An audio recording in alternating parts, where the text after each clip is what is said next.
प्यारे दोस्तों, हम इस चैनल पर डेली अहादीस पेश करते हैं। हमारी हौसला अफजाई के लिए चैनल को सब्सक्राइब कर दें। जज़ाकल्लाह। अल्लाह के नाम से शुरू जो निहायत मेहरबान रहमत वाला है।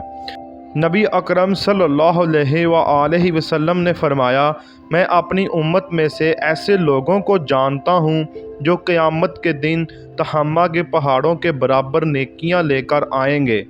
अल्लाह ताला उनको फ़िज़ा में उड़ाते हुए ज़र्रे की तरह बना देगा।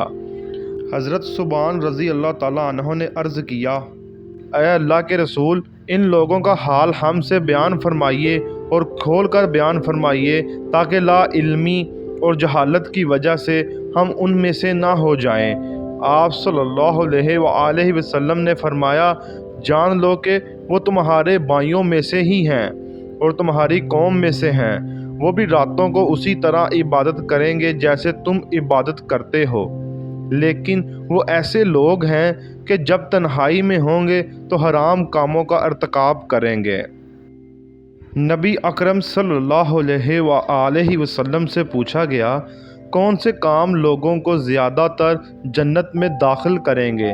तो आप सल्लल्लाहु अलैहि वसल्लम ने फरमाया, तकवा यानी अल्लाह ताला का खौफ और हुस्न खलक, अच्छे इखलाक। और पूछा गया, कौन से काम ज़्यादातर आदमी को जहन्नम में ले जाएंगे?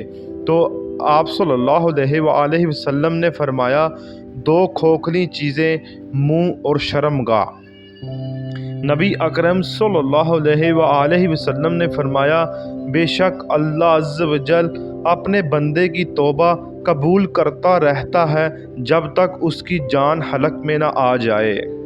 प्यारे दोस्तों, ये प्यारी प्यारी अहादीस ख़ुद भी याद करें और दोस्तों के साथ शेयर भी करें। अल्लाह पाक हमें इन अहादीस पर अमल की तौफ़ीक अता फ़रमाए। जज़ाकल्लाह। शुक्रिया।